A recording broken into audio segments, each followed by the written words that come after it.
Hey everybody, welcome to Tuesday Night Movie Talk. I am Jackson, Box Office Brawler. I am joined by my buddy Luke Galliardo today. How you doing, buddy? Good. How about you? I'm doing great. This was a fun day for us. This was fun. Uh, I don't know how many Tobey Maguire fans are out there, but if you love Tobey Maguire's Spider-Man, if you love Tobey Maguire and Pawn Sacrifice, or what else has he been in lately? He was in Babylon. He was He was in Babylon's the one with the Margot Robbie, right? Yeah, that's probably Yeah, that might be his most recent one. I that's feel like most he was recent. also Gatsby. If you're a Tobey Maguire fan, you need to see this movie. This is a must see for anybody that's enjoyed Tobey Maguire's Peter Parker because, as you see him in his authentic self in real life, where you've probably seen those like famous clips of him like freaking out in like a museum or on the streets. Well, he brings that same kind of intensity to the big screen here with this film Brothers in 2009. And this is, I believe this film is definitely a sleeper. I don't think anybody within our age range has ever talked about this one. Underrated. It's absolutely underrated. We'll get into the story a little later. But before we do, Luke, I've died to know why you decided that we watched this movie this week. Because last week we watched Goodfellas. And when we had the last stream, you brought this movie up, Brothers, that you wanted to see that. So very different segue from where we started. Why don't you tell us why you chose this film? Okay, I'm trying to. Oh yeah, we were talking about Natalie Portman. I forget why we brought her up, but that's just some movie that I thought of her because she's good in that. She's quite good in that movie. One of the few movies, both of us kind of agree in that. Maybe we brought up something Star Wars related. Yeah, something about that. But this movie, if you love drama, you love confrontation, this is the movie for you. I mean, those are the two best words I can think of when I think of Brothers, honestly. That's perfect. I love that you use that confrontation. This is a confrontation film. My gosh. Yeah, that's the one. I think that's one of the biggest words used to sum this movie up. Oh, that might be a little too high.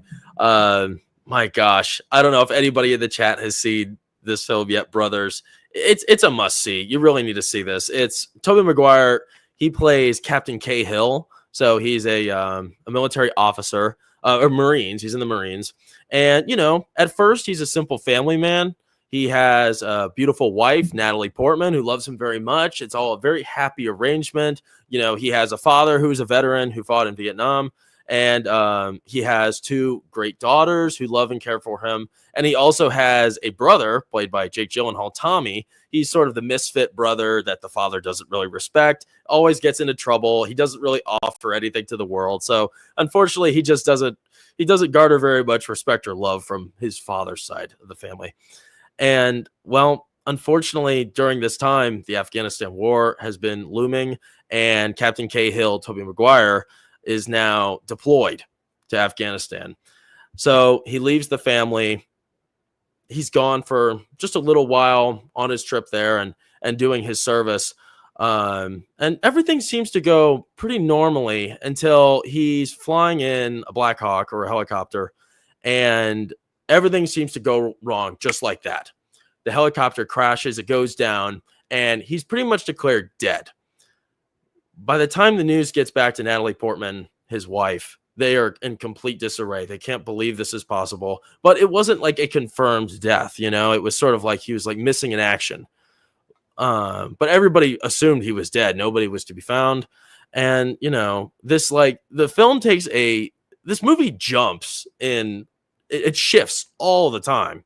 It's very strange. It starts off as a happy family story, and then it quickly shifts to a grieving, depressing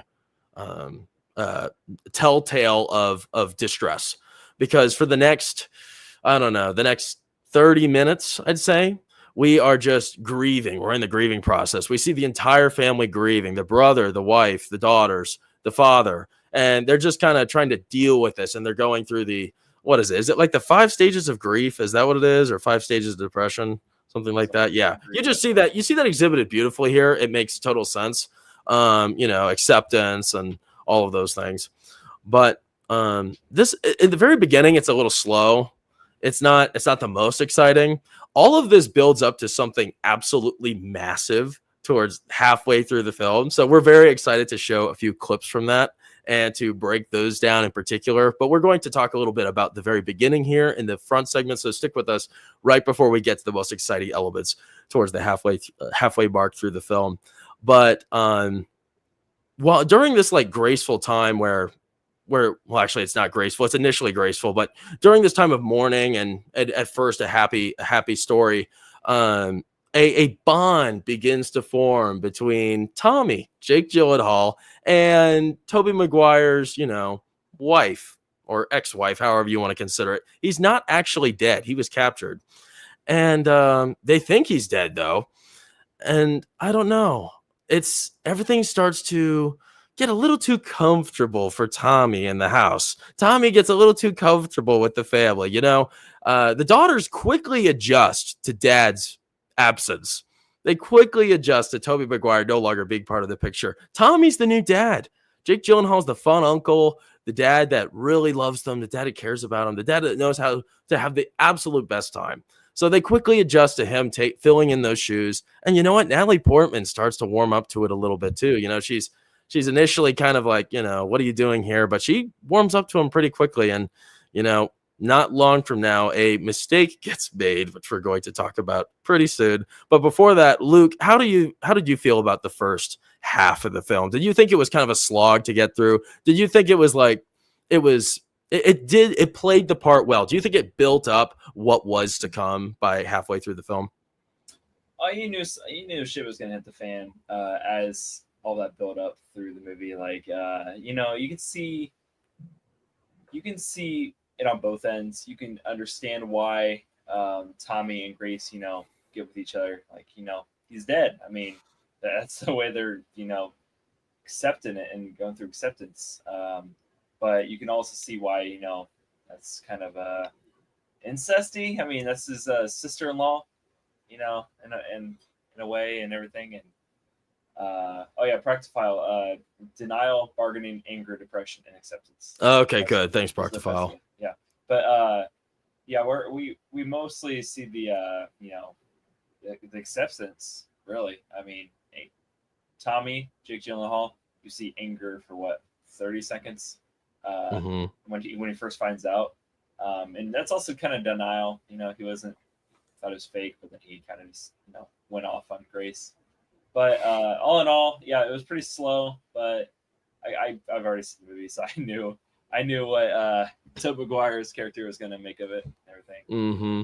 Yeah. Did you feel like, for me, when I was watching it, like watching Tommy like come in and be the family man? Let's see. Do I have a picture of the whole family here?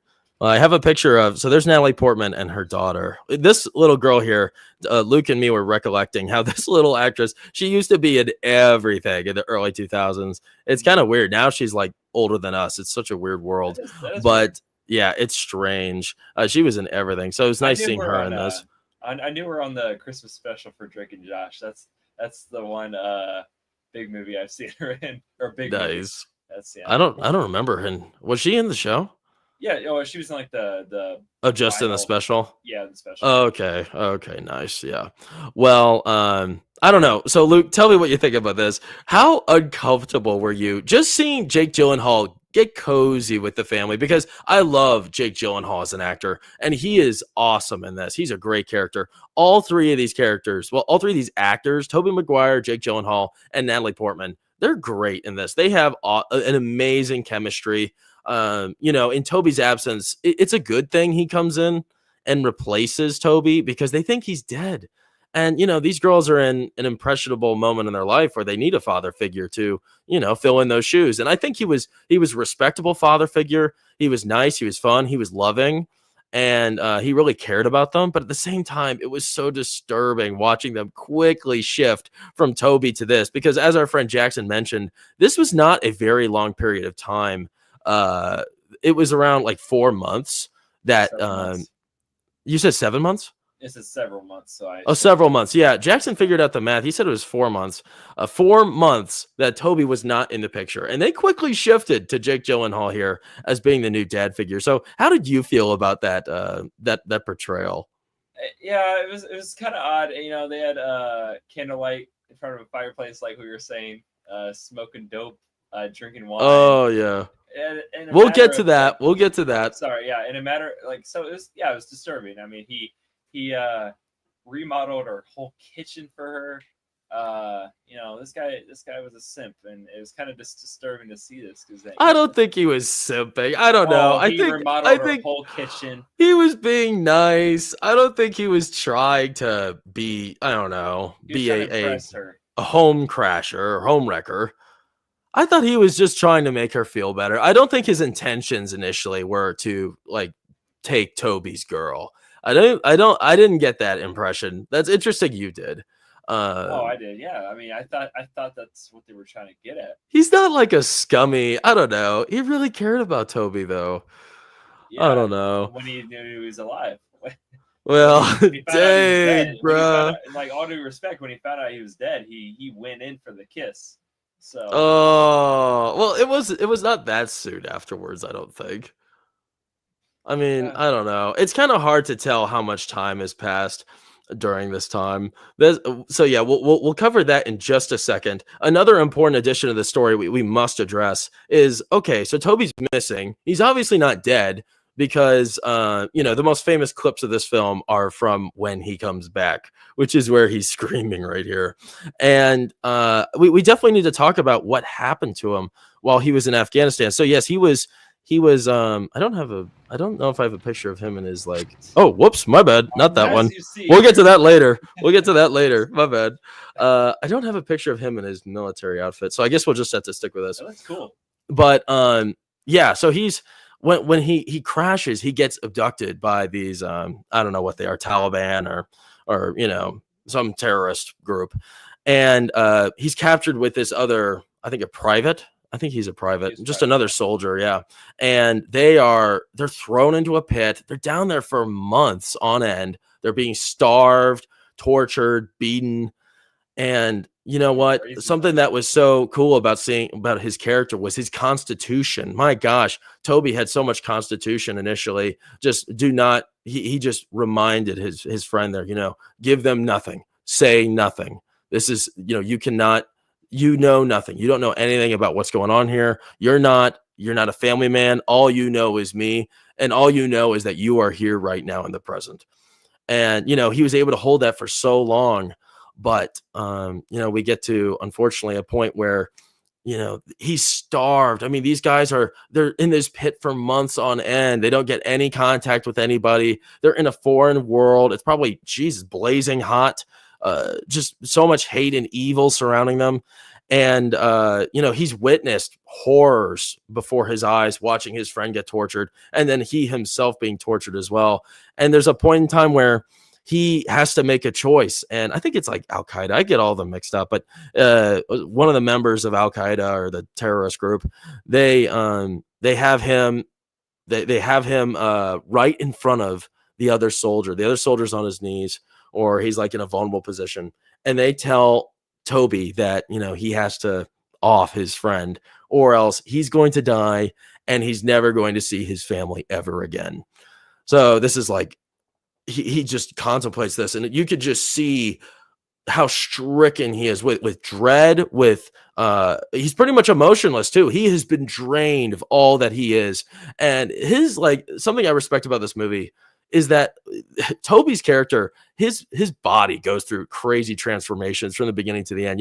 He's a smaller guy, and you could tell he's a smaller actor in here too, which I feel like so many movies try to make him look big. But in this, he's clearly a smaller actor, and he just becomes more and more gaunt over time and distressed and disheveled. And it really plays well. It shows you just how much time has passed and how far they took him with the low standards of living that they were giving him. So he put under immense pressure, just screaming at him and screaming and beating him and whatever else. He makes the decision to off his friend, and they get it on video. And eventually he's tortured by that. Right off the bat, he's tortured. And he thankfully for him, not long afterwards, they were likely going to off him too. But he was rescued. The Marines came in and they saved him and they brought him back. And that's when we get to the most interesting part of the entire film, which is Tobey's return. Before we get into that, though, Luke, why don't you respond to this whole segment here? How did you feel about his capture, about that whole process he went through, the choice he ultimately made? Why don't you give us your thoughts? Misery. I mean, you go through all that torture, all that pain and regret, all to come home and then add that on top of all of that, all those suspicions and just everything built up. You know, he was being braised. Like I think that's what they were doing to them. They had hot pieces of metal. Good word. Placing onto their skin. I'm pretty sure that's what they were doing, braising it. But you know, he went from a loving dad who was doing tickle fights with his children. Oh gosh! And now they're walking on eggshells. Oh, that's a sad comparison. They're literally walking on eggshells with this guy. Like they're telling him jokes. Oh, wait, no, we haven't gotten to that yet. Oh, sorry. Respond to this. Respond to the military part. What happened? No, we're not there yet. We're about to go there. Okay, so don't get too excited. They were degraded. I mean, degraded after degraded for months. Starved, like you said. They didn't have a choice. I mean, they're gonna be offed whether they liked it or not. I think he'd be better off, sad to say. I think he'd, just be better off, not. Yeah, well, they didn't give him a choice. They said either you do this or both of you die. And they said he was useless to them. So, oh gosh, it was just an awful situation. Yeah, I wish they explained this terrorist group a little better, like who they were and what they wanted. Mm-hmm. I wish they gave more of a backstory. Yeah, well, I guess they just wanted to show, what? They wanted to humiliate these, U.S. Marines. That's what they wanted to do on camera, and, sick. That's what they wanted, and try to scare America out of the country. So, yeah, that was a real shame. So, yeah, I think that brings us, to the next part. This is when things start to get crazy. But right before we do that, let's check in with our chat here because we have a few comments here from our friend Proctophile. Good evening, guys. How you two doing? We're doing good. We're having a good day so far, man. How you doing? I remember seeing the trailer when it came out, but never checked it out. Wow, you remember that? This movie's old. It's back in 2009. So if it slipped under just anyone's radar, that's okay. This is almost 20 years old, so it makes total sense. Sad fact really quick that I kind of put together. While this is being filmed was 2008, and I can imagine that Jake Gyllenhaal, like himself, like his actual, person, he was probably crushed still because his best friend Heath Ledger died in the same year. So he could have put a lot of that emotion into the movie. I don't know. That's a good connection. Nice. Yeah. Huh. Who knows? Probably, right?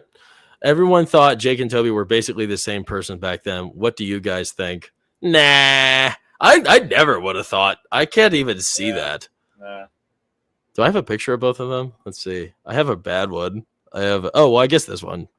Nah. I don't see that at all. That's a weird comparison that everybody made. Oh. Looks like Cassie's here. Hello. Okay, good. And then Proctophile got us with the 5 stages of grief.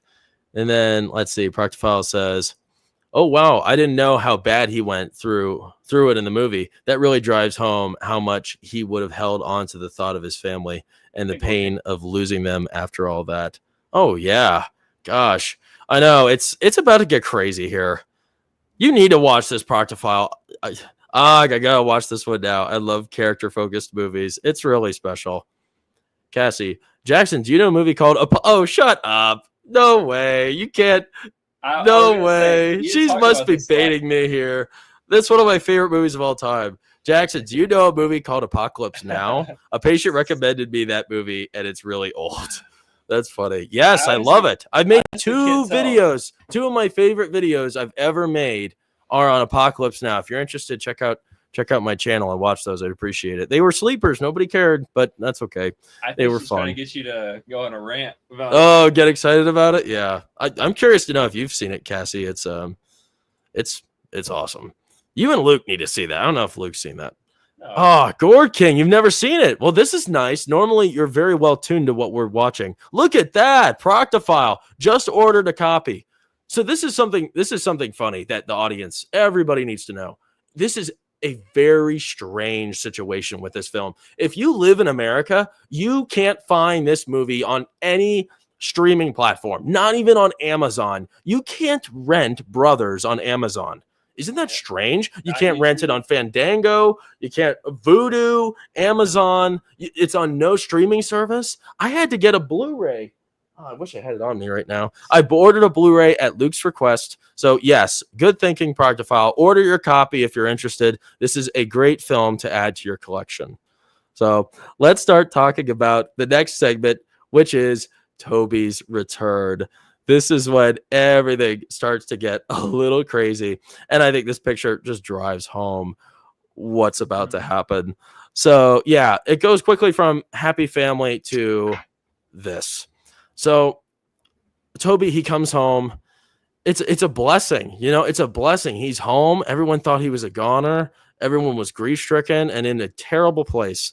And when he came back, it was a welcome surprise. But at the same time, Natalie Portman, in the back of her mind, she's like, oh gosh, we forgot a central element. We still didn't really mention that. You kind of alluded to it, but Natalie Portman is freaking out at this time, secretly, in the back of her head. She's freaking out because she did kind of have an affair with Tommy, Jake Gyllenhaal. It was really brief. Luke mentioned it a little bit earlier, but that is a crucial element of the story, is she kissed Jake.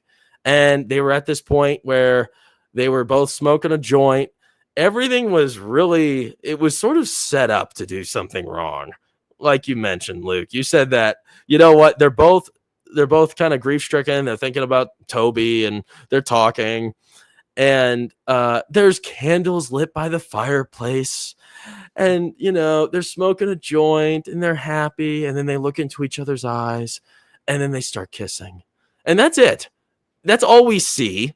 Yeah. And it doesn't look like anything else happens because it breaks apart quickly. I looked it up and it says that they can't deny that nothing happened, like the movie writers, but you also can't say that. Yeah, because it's not explicitly shown at all. Like in the scene where you see her kissing Jake Gyllenhaal's Tommy, it's just the kiss, and they end the kiss, and they're both disappointed in themselves. But time passes after that, so who knows? Maybe something happened afterwards. I don't think it is.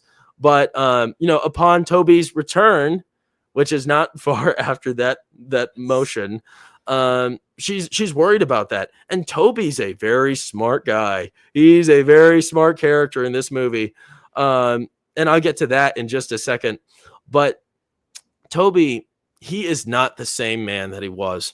And this really, it just shows you, this was such a moving depiction of PTSD. He's this at once, happy, jovial, joke cracker, fun person, a fun family man, and he quickly shifts in this eerie, on edge, ultra sensitive kind of machine. And he was like a shell of who he was, and it was really sad to see because he had such a great connection with his kids and with his wife and his family, and when he came back, he was just totally shell-shocked. This was not the same person at all. And he didn't look the same. He didn't move the same. He was a skeleton, a stiff skeleton, just kind of wandering around. How did you feel about his portrayal right afterwards, Luke? I mean, because it was a significant change from what we saw earlier. He was cold and giving everybody the cold shoulder. He wanted to go back like as soon as he returned after being presumed dead, which is insane. It showed how much he changed and how dead he was inside from all the demons he's been fighting ever since the capture. It's pretty sad. I mean, I don't really see much of a physical change. You didn't? Oh, I don't know. He looked pretty freaking different than me. I mean, slightly skinnier, but I mean, I saw a change obviously in his mood and attitude and everything. That's what he. But no, I didn't really see too much of a physical change, but you can obviously tell that he was a different person. Yeah, I guess. I don't know. I guess I disagree a little bit. I noticed a pretty big shift, but I think both of us have seen this quite a few times. I think I've seen this movie like 6 times. Oh wow. Yeah, I love this movie. This is a great film, to anybody that's really interested in watching it. It's a great film. We've said it many times over now. And we obviously like it because we're talking about it extensively. But yeah, so this scene right here, he he is now awkward, he's aloof, and he's just his daughters are very confused with his temperament, very confused with how he's acting, and it makes total sense why he's acting this way. I don't blame him at all. Gosh, God bless him, because he went through absolute hell where he came from, and this is a totally different world. So it's completely understandable. But his young daughters, they don't understand. They don't know the difference, and they don't like him anymore. This is a strange man, and they don't feel safe around him. They're uncomfortable, and that's really part of the horror that unravels through the second half of this film, is his family sort of losing trust in him as he battles these demons that are infesting his heart and his mind, because he's just on edge constantly, and you never know when he's gonna blow. He's like like dynamite that has just been stricken and it's about to blow up, and it's a serious piece of dynamite too. This guy, he's got a short fuse, and there's a lot he's going to just throw at you, which is what happens in the scene to the right, which we're going to get to early soon. events. I mean, when you first kind of noticed that, before we show that scene, it was just as little as. Oh, we're not showing that one first. We're showing a different one first. That was before that. Wait, so I'm going to show the one at the birthday party. I'm doing that one first. Right. Okay. So let me just lead into that, and we'll talk about that. But so yes, everything becomes very unclear, very hazy for him, and he starts to see that, you know what, since I was gone, there's been some strange things happening back home. My brother Tommy, him and my wife, they're getting along a little too well. And my daughters, they're more into him than they are me now. Tommy, he's taken my place. He's become the family man. And he says to Tommy at this point in this image here, they're at an ice skating rink. Tommy sits next to him, and he tells him he thinks they look like two teenagers in love, him and his wife. And then he asks him if he did his wife. And he's like right in his face, staring him down real close. And Jake cannot deny it. He can't deny that involvement. And he doesn't deny it. So it makes you wonder if it really did happen. Because, Tobey was just looking at him straight on. And it was like, when like, I've seen this so many times over, but I know some people that some of the guys that were watching with us tonight, I heard them visibly like gasp, like, oh, whoa, did he just say that? It was it's a shocker hearing that. It's really a treat. That's something that's really enjoyable about this second half of the film, is you cannot anticipate what's to come. Completely unpredictable behavior from him, and it's also a sad story as well, but it's definitely interesting to watch.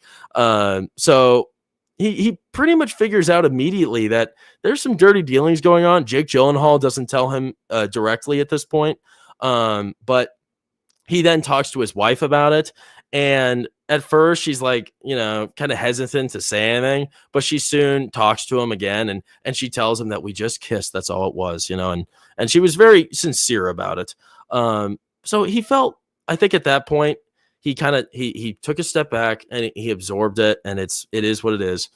And he, everything seemed pretty fine. He was still on edge, but we get to a point in time where it starts to erupt back again when one of his daughters rebels against him, because I think this is the oldest daughter he has. She does not like her dad anymore. She really just, she feels so uncomfortable around him. It's not the same man.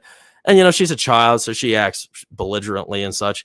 It's her sister's birthday, and it's she's not getting what she wants, and she wants to create a rise out of Tobey Maguire. So sit back and enjoy this clip of the birthday party for her younger sister when the dominoes start to fall over. Yeah, that's a lot. Yep. There it is. Okay, so yeah, Proctor File. Right the whole time. Yep. It's so yeah, you're gonna start feeling for him here. Yeah, this is you know what? He felt assured, like, okay, you know what? I trust my wife at this point, right? Then she goes on and says something like this. And you know what? You can take a child's word for like two different things, right?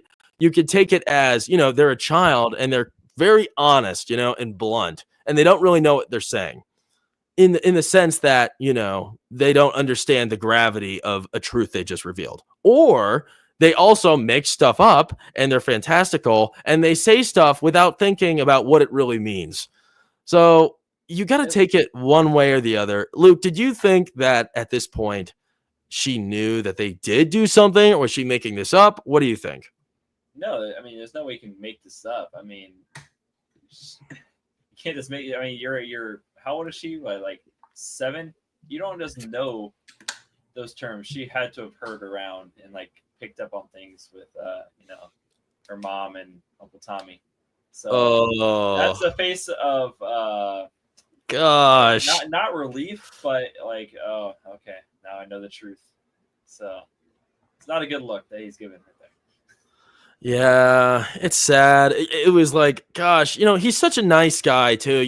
That's something I love about like Tobey, as like, I don't know what it is. Maybe it's like just a piece of his character from like Spider-Man that kind of drags to his other roles that I love about the actor, is that, what? I just see Tobey Maguire as like a compassionate, heartfelt, heartwarming person. Like, as an actor, I don't know why I do. Every time I see him, and he brings that here, you know what I mean? He means well, but he's lost. He's lost in this, and it just seems to get worse and worse. And he's unhinged here. Tobey Maguire is unhinged. He's about to get unhinged, at least soon. Leading up to this point, we're about to get into some other dangerous ground. Hopefully YouTube didn't, get upset that I showed that clip. We're going to show 2 more clips now. We're trying something new with the clips, guys. Hopefully it goes well, because I want to throw more clips in here. So we're just going to have to comment a few times while we're watching it. Now, yeah, we're about to lead up to the big event. This is the scene you all have seen probably before. If you haven't, sit back and enjoy this scene where he reflects on what just happened. You know what? My daughter just said that in front of everybody. I'm horrified by the idea that this is true. And now I think I'm going to, before we finish the second half, yes, that's it. How can, has there ever been anything like this in movies before? I mean, this is beyond Nicolas Cage level to me. This is a ferocity that I just don't think you can see. I was looking at Brothers, and it described the film as like like his performance as ferocity. And it's like, can this be topped? I mean, can this be topped, Luke? Can you think of another scene in a film that tops this ferocity? Because this is like, I don't think I've seen anything more unhinged than this. Leonardo DiCaprio's in The Great Gatsby, when he goes off. Remember that scene when he like completely explodes on that one guy, and he like is screaming, and he like. I'm not talking about Tobey. You're not. Are you talking about Tobey? No. No. Okay, you're talking about just Leonardo another performance. DiCaprio. Oh, okay. No, man. Well, he must go absolutely nuts. Yeah. Oh no, his face is red. He's like almost drooling. He's like it's intense, and it's best because Tobey Maguire is in that movie, so it kind of like that's what reminded me of it, but. Okay. Yeah, I was wondering. Okay. Huh. Yeah, I don't know. I love it though. And you know what? All of this makes sense. I completely understand why he's freaking out here.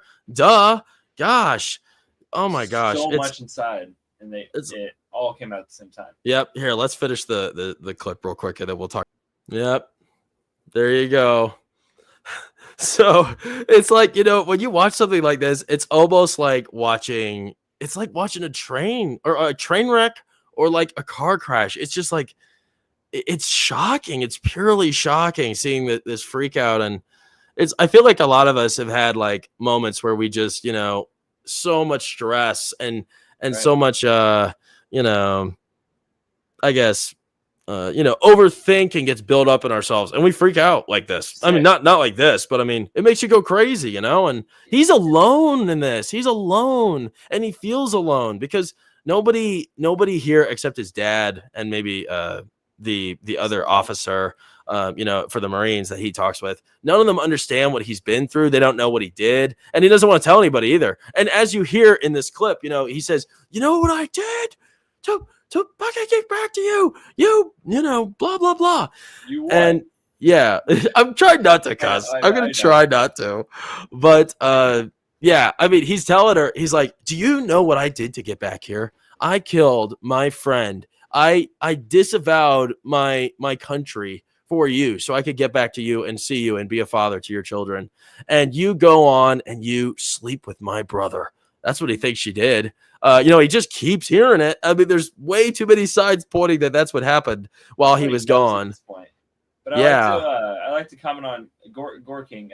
Gore King. What's up, man? That's why he exploded. He lost his mind because he fought to survive. Are you talking about this? Yeah, he fought to survive only for her, only to find out the thing he survived for. Like Gore King said, was a joke. Oh, that is true. Yeah, isn't that awful? Everything. He lost everything.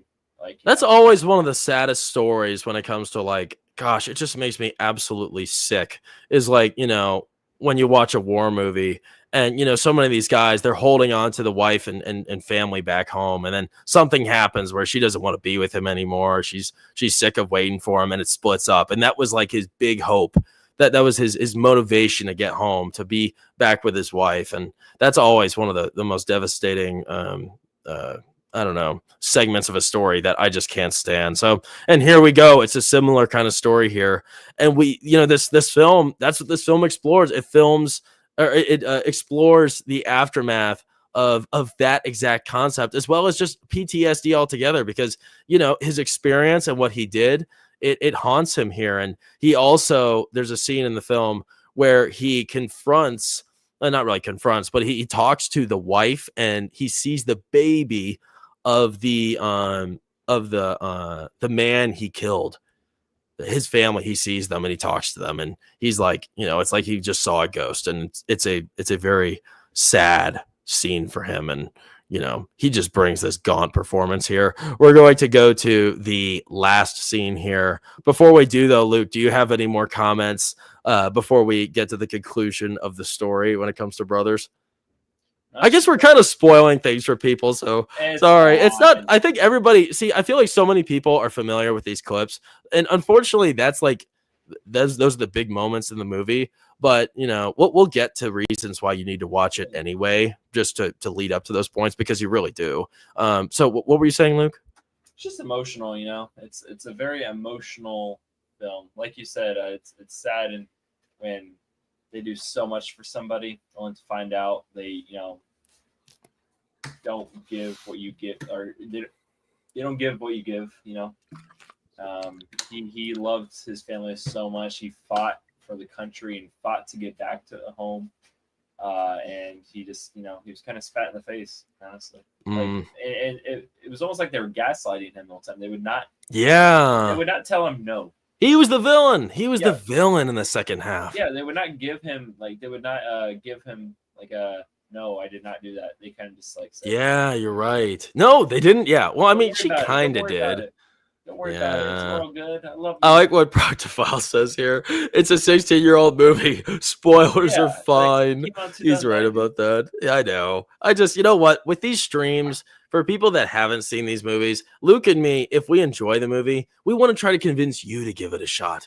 So that's a big part of why we do this, is we want to try to bring more movie lovers into the mix to watch these great films. And, this is one of them, certainly. So we are about to finish up the stream pretty soon, but join us for this clip here, because this is an exciting and pretty devastating near conclusion to this story here. So check out what happens right after that freak out scene, because the cops were called. The parents were worried about the welfare and safety of all of them. Jake Gyllenhaal, he made it over to the house at that point, because he just had a bad feeling that something bad was going to go down. Everything went all three of these clips happened pretty shortly after each other. So the cops were called by the family just in case something happened, and here they are arriving. I think they probably would have shot him for self-defense if this were real. Because I'm curious. So I'm curious about here we are in this scene.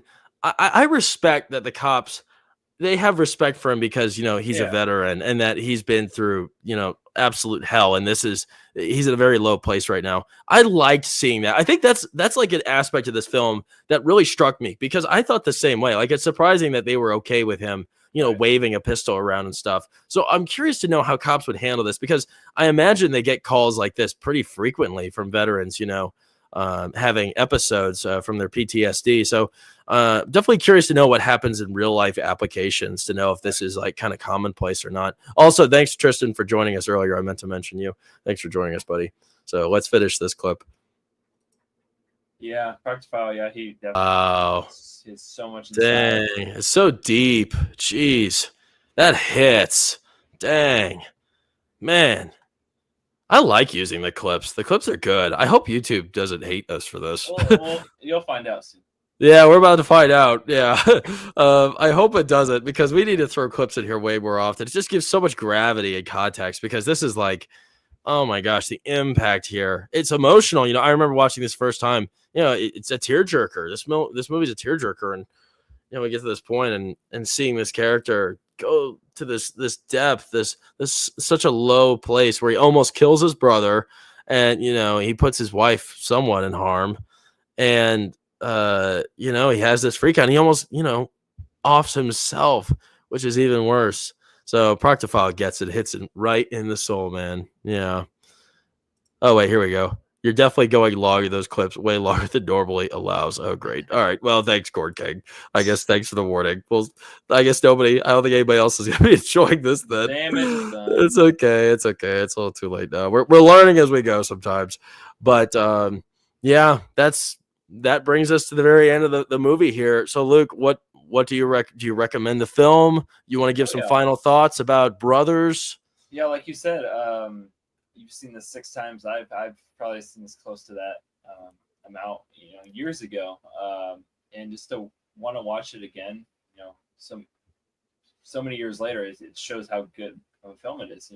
Usually you get kind of tired of a movie from watching it sometimes, but this is just such an interesting, emotional, confrontational, intense film that 2 great, amazing actors, working together throughout the whole film and two different sides to it. It's pretty good. Yeah, geez, yeah. I mean, just like I don't like using cast as a reason to watch something ever. Like I really don't care about many actors nowadays. And obviously I care about this because this is, nearly 20 years ago. So I liked those actors back then. They were interesting, just like all 3 of these, Natalie Portman. I really don't like her very much as an actress, and I've never had a big thing for her. She's pretty good looking in this, and she's a great character too. But yeah, great relationships here, great chemistry, and very interesting drama. I mean, this is just strictly a drama. It's titled as like a military thriller. It's really not a thriller at all. Very little thrilling elements. Like the first half of it is very Hallmark. It just feels like a Hallmark movie, which is not like the most. Yeah, literally. Yeah. Oh, yes. And it's very early 2000s too. Yeah. It smells of early 2000s, which, it's a vibe, it's a feeling. But I don't know. It's definitely worth a watch, though. This is like the build up to those scenes we showed. You watch that. I remember the first time I watched that, I didn't know what I was watching. And I thought it was like kind of comical, because it's watching this freak out. I didn't know what it meant. And then when I watched the movie, it was a completely different story. And it became this like, wow, strictly impactful, eye awakening, revelation here about what all this meant and what this film was trying to do. And it's, definitely worth a watch. You're going to have to buy it.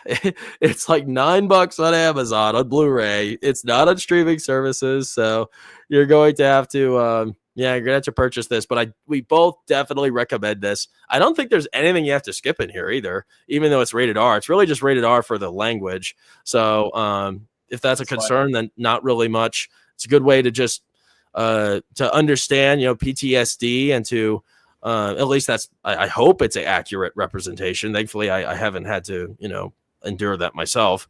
But it's it's a great movie. You're gonna have a good time. Check it out. But before you guys leave, though, we appreciate you so much for watching. Thanks a lot. We have a great time watching these every Tuesday. I don't think we know what we're gonna watch next Tuesday, so we're gonna think about that a little bit, and we're going to get ready for that this Friday at 10:30 p.m. late at night, 10:30 p.m. Eastern time. Luke, me, and our friend Cammy, let's tune in. We're going to be talking about Thunderbolts. Ooh, is Marvel finally coming back? Luke here likes Marvel. He still likes it. We don't talk about it on the show because I don't want him to get grilled. But he still likes it. I can't stand it. But here we go, Luke. Okay, this is from a great source, by the way. Fandango even posted it. This is the best Marvel movie since Endgame. Okay, so have high hopes for that statement. Okay, so it's the highest. What did they say? The highest screen rated or screen test Marvel film in a while. They said a long time ago. The screen test they did. They said it was.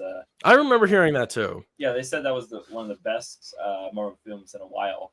So, okay, if you're a current Marvel. Get him, Gord King. Preach, preach, brother. I admit that the previous films but Thunderbolts has not came out yet. Okay, so you know what? This guy I like Film Threat, Chris Gore, and Alan Ang. They both can't. They said it was pretty disappointing. We'll see. I hope I don't agree with everything they say. So look at that. So we're actually going to get to a few comments here and some chats. But yes, join us Friday at 10:30 p.m. Eastern time. We're going to be talking about that. That's going to be a lot of fun. Reactions, review. But also make sure to like the video, subscribe to the channel to show your support. Share this with anybody if you think they're interested in watching Brothers as well. But let's get to some of the chats right before we leave because we appreciate everybody for talking in the chat. We like hearing what y'all say. Can you comment on the last comment really quick? I want you. What this? The project file? Oh, well, you know what? I understand debatable. This is debatable. Not the best endorsement, man. Endgame was pretty trash. Dang. What do you got to say, Jackson? Well, I don't know. I enjoyed Endgame. I had a good time. I want to hear you defend Marvel for a change. I like old Marvel. Good. I love Tobey's movies. They're my favorite. And that's before MCU. And I liked Civil War. I liked Infinity War. I loved Infinity War. I had a good time with Endgame. Practify, I would not happily debate with you. My gosh, I would love to see that. I'd pay money to see that. I will make a fool of myself. I'll look like I will have nothing to say. You'll overpower me. I'll have zero. All respect to you. I give you that. Oh my gosh. So much more knowledge by just reading the comments. Practifile and Gord King, they're insightful guys. What can we say? They're insightful guys. Yeah, I know. I respect it. Gord King says, Endgame has good moments, but it isn't a good movie. But I get why people like it. Yeah. That's kind of true. I don't know. I kind of like the slow burn of Endgame. It was more of a slow burn. Let's see here. Let's get back to the chat a little bit. So he's talking about the movie here, Brothers, and the best part, everyone makes perfect sense in that clip. I think you're talking about the birthday party scene, and I don't really know what you meant, but thanks, Practifile. The little details and Tobey's expressions too. Dang. I know. Gosh, he's so expressive. I love that. Oh, yeah, we talked about that. You got to feel for the guy, man. Let's see. Practifile, he's going to watch it anyway. That's good. I'm glad you are. Okay, Practifile says when he had the encounter with the cops, he would have been put down real quick in that situation. Yeah. Man. Oh. It hits right in the soul, man. It's sad. It's hard to watch. Okay, good. Yeah, I'm not monetized yet. I'm getting closer. Yes, I completely agree. Tobey could still play Spider-Man as an older Peter Parker, says TGV Monster. What's up, man? I completely agree. He is the only Spider-Man. Sly Jester, what's up, man? Haven't seen you in a while. Just got off from working both jobs and wanted to drop a line before I head to bed. This is an underrated movie, and I look forward to the rewatch of this stream tomorrow. Hey, thanks, Sly Jester. We appreciate that, bro. Thanks. I'm glad you've seen it. That's good. I respect that you've seen it, and you look like a college guy too. So this probably, you probably were pretty young when this came out, like us. So like this, when we were young, we had no idea what this was at all. So I don't know. I guess I'm just making assumptions at this point. TGV Monster. Some people have a hard time taking Tobey seriously after Spider-Man 3. I agree. Yeah. Dude, that's when he becomes the biggest meme, honestly. I loved, you know what? Everyone can hate me. I love Spider-Man 3. It's a good one. I love that one. Emo Tobey Maguire origin. Yeah, they have a hot toy of him coming out in his like bully. He has the bully look, and he's got the black Spider-Man suit. It looks pretty interesting. Look at that. Yeah, that's pretty nice. It's only what? Come on. I literally just bought it for like $10. Yep. So if you want to purchase Brothers, it's $6, guys. $6. Blu-ray, I'm assuming. Another Proctophile says another great movie about veterans is Mending the Line. I only recommend to anyone that hasn't seen it. That sounds familiar. I feel like I just saw that pop up somewhere. So Mending the Line. I wonder what that is. I like that Gourd King. Gourd King, he's fighting you, bro. Okay, let's see. Just a few more chats. Gourd King, just for future reference, I prefer discussion over debate. I generally don't begrudge people liking most things, unless it's something gross like Minecraft. Dang it, Gourd King. We love Minecraft here. I'm gonna admit, we love Minecraft. We had a great time. I don't know why. I don't know why. It was fun for us. It was fun. We mentioned it. Minecraft comes up in like every stream. Oh boy. Gotta love Tobey Maguire. Exactly, man. Exactly. Oh. Last chat of the night, TGV Monster. I will take Spider-Man 3 over the Amazing Spider-Man movies. Those movies did not age well. Okay, I could not agree with you anymore, TGV Monster. Thank you very much. Jackson, I could not agree with you more. I don't like Andrew. I don't like him. I just don't. Tobey Maguire. This is it. Tobey is the only Spider-Man. He's the only one. Tom Holland's not Spider-Man. Andrew Garfield's not Spider-Man. Tobey is the only Spider-Man. I will take that to my grave. We have to have a debate over Tobey and Andrew. I will bring the facts. You can bring the facts. That'll be, that can go on for 3 hours. We can set that up. You know what? I think this Friday is going to be yep, Amazing Spider-Man. Those are rough. The chat is on my side today, Luke. I like that. Gourd King, all these guys. I like that. Good for you guys. And this is like, we have a wide range of like ages and experiences here too. So that's exciting. That's good. But yeah, this Friday I feel like is going to turn into a debate. You're probably going to love Thunderbolts. I'm going to try to love it. I want to love it. I want to like positive mindset. I'm trying. I'm going to try my best to. I'm just going to be myself. I'm not going to try anything. I'm going to go in there. I'm going to watch it. If it's good, then I'm going to enjoy it. If it sucks, then I'm not going to like it. And I'm going to say I'm not going to like it. I'm not forcing nothing, man. I don't have to. They don't get my respect. I don't have to force myself to like something. They don't earn that from us. They didn't earn that. They didn't earn that with all the garbage they've been pushing on us. Thank you, Proctophile. 10 points for Proctophile, ladies. Whoa, Proctophile, get out of here, man. I'll take Luke's side in that debate. I love Andrew Garfield. So it sounds like Box Office Brawler, Gourd King versus... Oh, yeah, so it's Box Office Brawler, TGV Monster, Gourd King versus Luke and Proctophile. Forget about not liking Marvel. You like Andrew Garfield, you win my vote. Okay, all right. I think we're gonna end here, guys. Thanks so much for joining us. We had a good time. I liked where that ended up going. So thank y'all very much for joining us. Make sure to check us out Friday night at 10:30 p.m. Eastern time. But